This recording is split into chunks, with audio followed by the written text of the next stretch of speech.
നാത്തൂൻസ് കിച്ചണിലേക്ക് എല്ലാവർക്കും സ്വാഗതം. ഞങ്ങളിപ്പോൾ നിൽക്കുന്നത് ഏറ്റവും ഫേമസ് ആയിട്ടുള്ള മറയൂർ ശർക്കര, എല്ലാവരും കേട്ടിട്ടുണ്ടാവുമല്ലേ? ആ ശർക്കര ഉണ്ടാക്കുന്ന സ്ഥലത്താണ് ഞങ്ങളിപ്പോൾ നിൽക്കുന്നത്. അപ്പോൾ നമുക്ക് കാഴ്ചകൾ കാണാം. വൈകുന്നേരമായി. എന്താണെന്ന് അറിയത്തില്ല. അതെ, എന്തായാലും നമുക്ക് അതിനകത്ത് കയറി അതിന്റെ കാര്യങ്ങൾ എന്താണെന്ന് നമുക്ക് അറിയാൻ ചെയ്യുന്നുണ്ടെങ്കിൽ നമുക്ക് അതിന്റെ പ്രോസസ്സിംഗ് ഒക്കെ കാണാം. എന്തായാലും മറയൂർ കാന്തല്ലൂർ മറയൂർ വന്നിട്ട് മറയൂർ ശർക്കര കാണാതെ പോയാൽ അത് വലിയ നഷ്ടമല്ലേ? അപ്പൊ അതുകൂടി നമുക്ക് കവർ ചെയ്തിട്ട് പോകാം. എന്തായാലും നമുക്ക് ശർക്കര ഉണ്ടാക്കുന്ന സ്ഥലത്ത്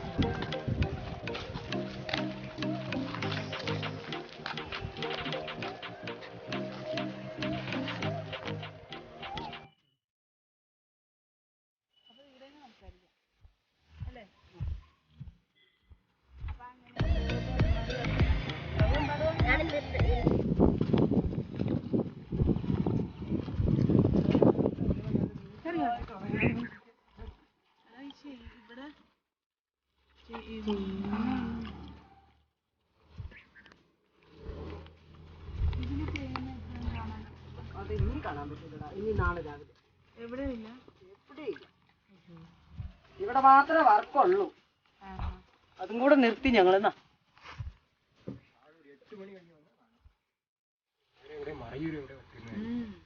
എല്ലാ സ്ഥലവും നിർത്തിയിട്ടേക്കുവാന്നാ പറഞ്ഞു കേട്ടെ. അതെ, എന്താ ഇതിന്റെ പ്രത്യേകത? അതൊക്കെ പറഞ്ഞു പറഞ്ഞു തന്നാ മതിയോ? പറഞ്ഞു തന്നാന്ന് പറഞ്ഞാ നിക്ക്. അപ്പൊ ഇതിന്റെ പ്രത്യേകതയൊക്കെ എന്താ ചേച്ചി? പ്രത്യേകത എന്ന് പറഞ്ഞാൽ ഞങ്ങള് കേട്ടിരിക്കുന്ന മറയൂർ ശർക്കര ഭയങ്കര ഫേമസ് ആണ്. അതിന് ഭയങ്കര പ്രത്യേകതയാണ്. കഴിച്ചോണ്ടല്ലേ ഇരിക്കുന്നേ. മറയൂർ ശർക്കരയുടെ പ്രത്യേകത ഇനി പറഞ്ഞു തരണ്ട. അപ്പൊ അത് കഴിച്ചോണ്ടിരിക്കുമ്പോ തന്നെ അറിയാം അതിന്റെ പ്രത്യേകത എന്നാന്നുള്ള. ഇത് നമ്മൾ ഉണ്ടാക്കണെന്ന് പറഞ്ഞു കഴിഞ്ഞാൽ മറയൂർ ശർക്കര ആ പുറത്തൊരു മെഷീൻ കാണുന്നുണ്ട്. ആ മെഷീനിലാണ് നമ്മൾ ജ്യൂസ് അടിക്കുന്നത്. അത് അവിടെ നിന്ന് നമുക്ക് ആ ജ്യൂസ് അരിച്ച് പമ്പിൽ കൂടെ പമ്പ് ചെയ്ത് ഈ പൊക്കത്തൊരു ടാങ്ക് ഇരിക്കണം. ആ ടാങ്കിലേക്ക് വന്ന് നിറയും. അതൊരു ടാങ്ക് 650 ലിറ്റർ 700 ലിറ്റർ കൊള്ളുന്ന ടാങ്കാണ്. അതിലേക്ക് നമ്മൾ ആ ജ്യൂസ് ഫില്ല് ചെയ്യുക. അത് ഫുള്ളായി കഴിയുമ്പോൾ നമ്മൾ ഈ പാത്രത്തിലേക്ക് പകർത്തുന്നു. ഇതിലേക്ക് പകർത്തിയിട്ട് ഇതിന്റെ കൂടെ 100-150 ഗ്രാം കാൽസ്യം പൗഡർ എന്ന് പറഞ്ഞാൽ നമ്മുടെ നീറ്റ് കക്ക, അത് ഇതിന്റെ കൂടെ നമ്മൾ ചേർത്തിട്ട് നമ്മൾ ഈ കരിമ്പിൻചണ്ടി തന്നെയാണ് നമ്മൾ കത്തിക്കാൻ ഉപയോഗിക്കുന്നത്. ആ കരിമ്പിൻചണ്ടി ആ അടുപ്പിലേക്ക് അപ്പുറത്തൊരു ഹോളുണ്ട്, അതിൽ കൂടെ നമ്മൾ തള്ളി കൊടുത്തോണ്ടിരിക്കും. ഇത് തിളയ്ക്കാറായി വരുമ്പോൾ ഈ ചുണ്ണാമ്പിടുന്നതിന്റെ ഗുണം ആ കരിമ്പിന്റെ നീരിലുള്ള അഴുക്കുകളെല്ലാം മേളിലേക്ക് പൊന്തി വരും. അത് നമ്മൾ കോരി പുറത്ത് കളയും. അത് കളഞ്ഞു കഴിഞ്ഞാൽ പിന്നെ 3-3.5 മണിക്കൂറോളം തിളപ്പിച്ചുകൊണ്ടേയിരിക്കും. അങ്ങനെ തിളച്ച് കുറുകി പായസപ്പരുവായി കഴിയുമ്പോൾ നമ്മൾ ഇളക്കാൻ തുടങ്ങും. അപ്പുറത്തെ ഒരു കമ്പ് പോലെ ഒരു സാധനം, ഒരു നീളം പിരിയിട്ടൊക്കെ ആ പൊക്കത്ത് വെച്ചേക്കണുണ്ടോ, അതും കൊണ്ട് ആ പലക പോലെ ഒരു സാധനം, അതും കൊണ്ട് നമ്മൾ ഇളക്കി നോക്കും. ഇളക്കി നോക്കുമ്പോൾ ചെറിയ കൊമളകൾ പറന്നു പോകും. ചെറിയ കൊമളകൾ പറന്നു പോകും. അപ്പൊ നമുക്കത് പാകമായി എന്നറിയാം. ആ പാകമായി കഴിയുമ്പോൾ നമ്മൾ ഈ പാത്രത്തിന്റെ ഇരുവശത്ത് ഈ 2 പേര് പിടിച്ചു വരുമ്പോൾ ഇവിടുന്ന് 2 പേര് കയറ് വലിച്ച് ഇതിലേക്ക് ചരിക്കും. ഇതിൽ ഇതുപോലെ ഡ്രൈ ആയി കഴിയുമ്പോൾ ഇങ്ങനെ നമ്മളിങ്ങനെ ചൂടോട് തന്നെ ഉരുട്ടുന്നു. ചൂടോടെ പിടിച്ചില്ലെങ്കിൽ ഇങ്ങനെ തന്നെ രാവിലെ ചെയ്യുന്നത്. അല്ലല്ല, ഇപ്പൊ ഇത് 2ാമത്തെ പാത്രമാണ് ഇത് പണിയുന്നേ. ആദ്യത്തെ പാത്രം ഒന്ന് മറിച്ചു ഉരുട്ടി 2ാമത്തെ പാത്രമാണ് ഇത് ചെയ്യുന്നത്. അതെ, അത് സെറ്റായി വന്നല്ലോ. അവിടെ ഉരുട്ടിയിടുന്നൊക്കെ സെറ്റായി തുടങ്ങി. അങ്ങനെ അത് വരുന്നത്. പിന്നെ മറയൂർ ശർക്കര എന്ന് പറഞ്ഞു കഴിഞ്ഞാൽ മറയൂർ ശർക്കരയുടെ പ്രത്യേകത എന്ന് പറഞ്ഞാൽ ഏറ്റവും ഗുണനിലവാരമുള്ള ഒരു വിഷം എന്ന് പറഞ്ഞ സാധനം നമ്മുടെ കരിമ്പിലേക്ക് നമ്മൾ വെക്കുന്നില്ല. പിന്നെ അതേപോലെ തന്നെ കളയെടുക്കുന്ന സമയത്തെല്ലാം കൈ കൊണ്ടുള്ള പരിപാടിയാണ്. അങ്ങനെ ആ മണ്ണിന് വിഷാംശങ്ങളെ ഇല്ലാത്തൊരു രീതിയിലാണ് മറയൂർ കരിമ്പ് വളരുന്നത്. അതിലേക്ക് നമ്മൾ പിന്നെ കെമിക്കലുകൾ എന്ന് പറഞ്ഞത് ആഡ് ചെയ്യുന്നില്ല. അപ്പൊ അങ്ങനെ വരുമ്പോൾ ഏറ്റവും നല്ല രീതിയിലുള്ള ശർക്കരയാണ് മറയൂർ ശർക്കര. മറയൂർ ശർക്കരനെ തകർത്താൻ കുറെ പേര് ഇപ്പോ ചെയ്യുന്നുണ്ട്, വ്യാജ ശർക്കരയൊക്കെ. അത് നമ്മൾ ഉപയോഗിക്കുന്ന ശർക്കര അപ്പൊ ഏറ്റവും ഗുണനിലവാരം ഉള്ളത് നല്ല ശർക്കര മറയൂർ ശർക്കര തന്നെയാണ്. പിന്നെ കറുത്ത ശർക്കര എപ്പോഴും നമുക്കിങ്ങനെ നിറമില്ലാത്ത ശർക്കരയാണ്. ഇതാണ് ഏറ്റവും കൂടുതൽ നിറം. ഞങ്ങളൊക്കെ ഇത് അതിശയിക്കുമായത്, ഇത്രയും നിറം എങ്ങനെ ശർക്കരയ്ക്ക് കിട്ടിയെന്ന്. ഇവിടെ ഇരിപ്പുണ്ട് ശർക്കര, നിങ്ങൾക്ക് സാമ്പിൾ നോക്കിക്കോ, അതിൻ്റെ അകത്ത് എല്ലാ ശർക്കര ഇരിപ്പുണ്ട്. പക്ഷെ അതിന്റെ നിറങ്ങളൊക്കെ വ്യത്യാസമാണ്. ഇതിന് നല്ല നിറമുണ്ട്. അപ്പൊ ഞങ്ങൾക്ക് തന്നെ ഒരു തോന്നല, ഇത്രയും നിറം കിട്ടിയെങ്കിൽ നമ്മുടെ ശർക്കരയ്ക്ക് ഞങ്ങളിപ്പോ തോന്നിയിരിക്കുക.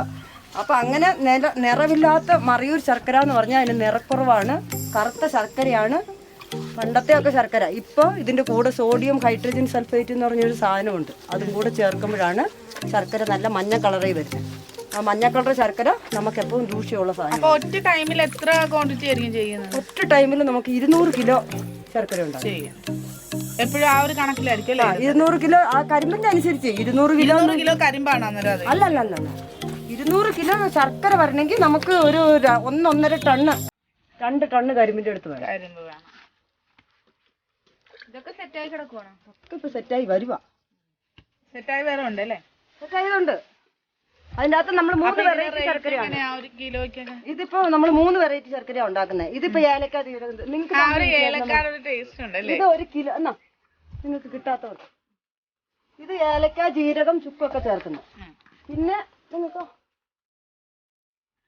ഇതിന് 130 രൂപ കിലോ. കിലോയ്ക്ക്. പിന്നെ നോർമൽ ശർക്കര ഉണ്ട്, അത് 90 രൂപ 1 കിലോ. പിന്നെ ഇത് കുരുമുളക് ജീരകം ചേർക്കുന്നുണ്ട്, അത് 120 രൂപ. അങ്ങനെ 3 വെറൈറ്റി ഉണ്ടാക്കുന്നത്. 4 വെറൈറ്റി ഞങ്ങൾ ഉണ്ടാക്കിക്കൊണ്ടിരുന്ന അതിൽ ഒരെണ്ണം നിർത്തി. കൊറോണ ഒക്കെ വന്നപ്പോൾ ധാരാളം ഇന്നുണ്ടാക്കിയ സാധനമൊക്കെ ചൂടൻ ഏലക്ക ശർക്കര പോയിക്കൊണ്ടിരിക്കുക. ഏലക്ക ഇത് ഇപ്പൊ നമ്മൾ കഴിച്ചുകൊണ്ടിരിക്കുന്ന ഒരു ഏലക്കാടെ ടേസ്റ്റ് ആണ്. നമ്മൾ ഉപയോഗിക്കുന്ന ശർക്കര എന്നൊക്കെ നല്ല വ്യത്യാസമാണ് അതിന്റെ ടേസ്റ്റ്. നല്ല ഏലക്കാടെ ഫ്ലേവർ നന്നായിട്ട് നമുക്ക് അറിയാൻ പറ്റുന്നുണ്ട്.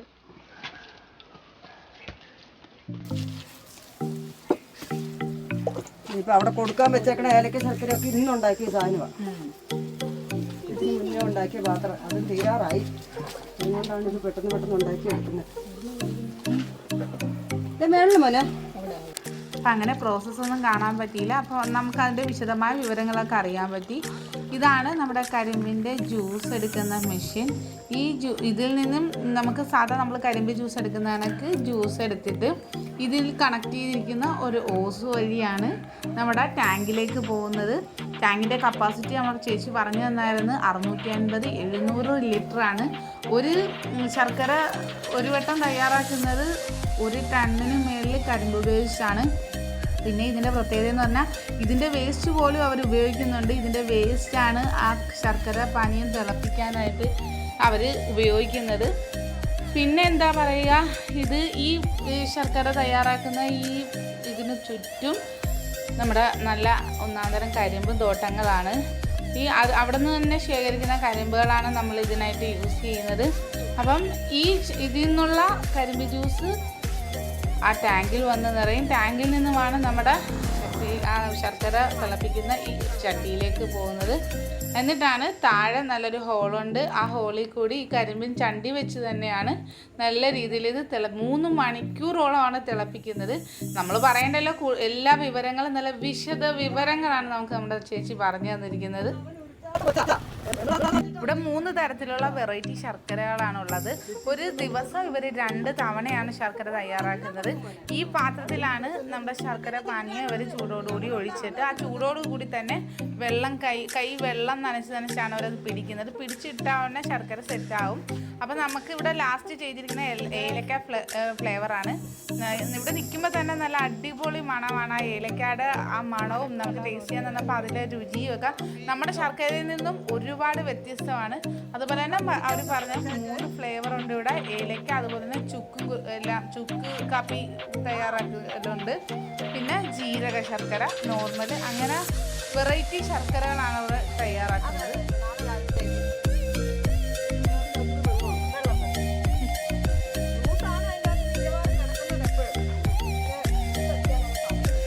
ഇപ്പം നമ്മൾ വന്നപ്പോഴത്തേക്കും ജസ്റ്റ് അതിൻ്റെ പ്രോസസ്സിങ് കഴിഞ്ഞ് അത് ഒഴിച്ച് ജസ്റ്റ് സെറ്റാക്കി തുടങ്ങിയതേ ഉള്ളൂ. ഇപ്പോഴും തീ അണഞ്ഞിട്ടില്ല. ഈ ഹോളിൽ കൂടാണ് നമ്മുടെ കരിമ്പിൻ്റെ ചണ്ടി വെച്ച് കൊടുക്കുന്നത്. അപ്പം ഇത്രയും ഈ ഒരു വലിയ പാത്രം തിളക്കുമ്പോഴത്തേക്കും അസാധ്യം ചൂടായിരിക്കും. സമ്മതിക്കണമല്ലേ, നമുക്കൊരു ചെറിയ ചൂട് പോലും സഹിക്കാൻ പറ്റത്തില്ല. ഇപ്പം ഇവിടെ നിൽക്കുമ്പോഴും നല്ല ചൂടാണ് ഇവിടെ. കാര്യം ആ തിളച്ചതിൻ്റെ ആ ഒരു തീ ഒക്കെ ഇപ്പോഴും കെട്ടിട്ടില്ല. അതുകൊണ്ട് കരിമ്പിൻ്റെ ചണ്ടി ഇത് പിന്നെ ഉപയോഗിച്ചതിന് ശേഷം ബാക്കി എടുക്കാൻ പറ്റാത്ത വേസ്റ്റ് അവിടെ കൂട്ടിയിട്ടിരിക്കുന്നതാണ്. ഇതാണ് നമ്മുടെ അടുപ്പിൽ വെച്ചത് കത്തിക്കുന്നത് അവരൊന്നും കളയാറില്ല.